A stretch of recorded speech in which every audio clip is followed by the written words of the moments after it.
नाताळ सणानिमित्ताने जालन्यातील क्राइस्ट चर्चला आकर्षक सजावट करण्यात आली। 128 वर्ष जुनं आणि सर्वात प्राचीन अशी जालन्याच्या क्राइस्ट चर्चची ओळख आहे।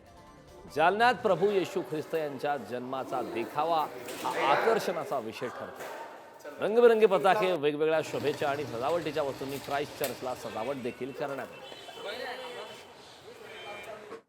जालना शहरातील सर्वात जुनं चर्च म्हणून या क्राइस्ट चर्चची ओळख आहे आणि आपण या ठिकाणी पाहू शकतात की बेंचेसची म्हणजे बसण्यासाठीची देखील व्यवस्था करण्यात आली। त्याचबरोबर हे जे चर्च आहे या ठिकाणी आकर्षक सजावट करण्यात आलेली आहे। पताके असतील, त्याचबरोबर वेगवेगळे आकर्षक सजावटीचे साहित्य जे आहेत ते देखील या ठिकाणी लावण्यात आलेलं आहे आणि आकर्षक पद्धतीने हे चर्च जे आहे ते सजवण्यात आलेलं आहे।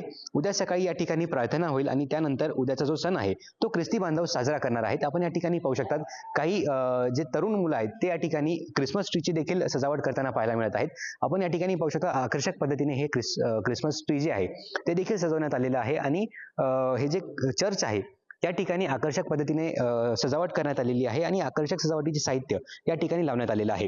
एकूणच आपण जर पाहायला गेलं तर उद्या जो सण साजरा होणार आहे हा सण साजरा करण्यासाठी ख्रिस्ती बांधवांमध्ये मोठा उत्साह जालना शहरात पाहायला मिळत आहे आणि एकूणच असा उत्साह जो आहे तो संपूर्ण जिल्ह्याभरात पाहायला मिळत आहे आणि नाताळ सण म्हणजे प्रभू येशू ख्रिस्त यांचा जन्म हा साजरा करण्यासाठी ख्रिस्ती बांधवांमध्ये मोठा उत्साह पाहायला मिळत आहे।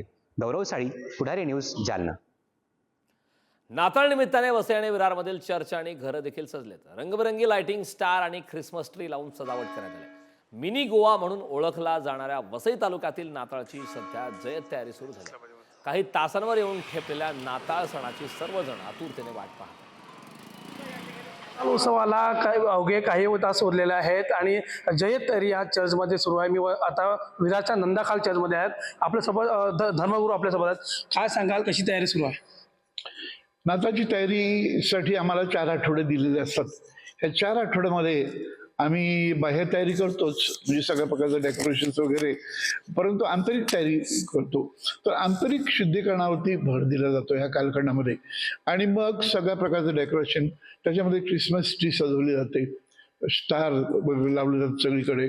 क्रिसमस ट्री आणि स्टार त्यांचंही महत्त्व आहे। क्रिसमस ट्री जी आहे ही शाश्वत जीवनाचं प्रतीक आहे।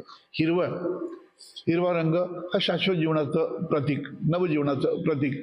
स्टार जो आहे ते येशूचा जेव्हा जन्म झाला तेव्हा 3 राजे पूर्वेकडून आले, ते येशूचा वेध आणि शोध घेत आले, ते ताऱ्यांची दिशेने आले, तेव्हा त्यांना तो तारा दिसला आणि म्हणून तारा म्हणजे दिशा दर्शक आणि म्हणूनच तारे सगळीकडे लावलं जातं। आणि सगळीकडे तुम्हाला नाताळ गीतांमार्फत सुद्धा तयारी केली जाते, म्हणजे लोक गावोगावी जातात, घरोघर जातात आणि लोकांचे हे गायकवृंद असतात सगळे, त्याच्यामध्ये तरुण असतात, वृद्ध असतात, मुलं असतात सगळे, आणि मग तो नाताळचं वातावरण निर्मिती करतात। विपुल पाटील, पुढारी न्यूज, विरार।